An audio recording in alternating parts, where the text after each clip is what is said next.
When you are submitting things to God, you better include those fantasies, those daydreams, and all the things that you over-romanticize. In working with so many people, I learned that there's this finish line people have come to that they've built in their mind, and they will do whatever it takes to get to that finish line. The problem is that finish line doesn't have God in it, and a lot of times it's rooted in pain and is rooted in trauma. It's not wrong to want to envision a beautiful life for yourself, absolutely not. And you know God is definitely a merciful God that wants you to experience the beauty of life. For example, with women, over-romanticizing the perfect marriage and thinking about the picket fence and the mountains in the back and the big backyard for your kids to run around, and you realize you exhaust yourself showing up for people because you hold this concept of marriage and the idea of it so firm and so deep in your heart because you don't want to go abandoned. You don't want to go back to the way things were. You knew what it was like to not have stability or to not have the best family dynamic, and you fight for something so hard and you push something so hard on somebody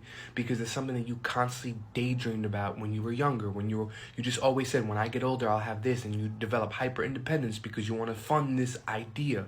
And you have to understand how this could ruin relationships and keep you in a situation way too long because of unrealistic expectations. And for example, some men is this relentless pursuit for riches, for purpose, for money, and there's nothing wrong with wanting to have better for yourself.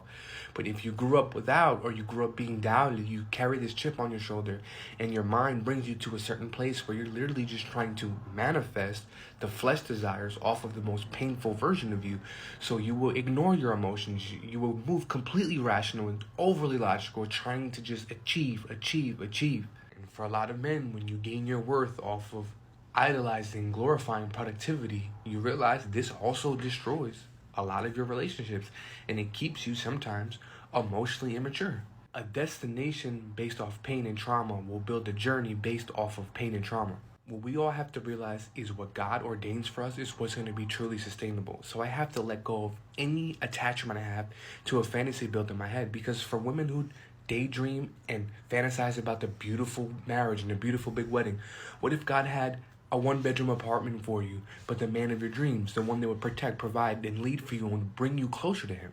And even for men, maybe instead of being a multi-millionaire, God gives you the perfect opportunity to learn how to protect and provide for your family and make you wealthy enough to handle things that you never would have been able to handle before.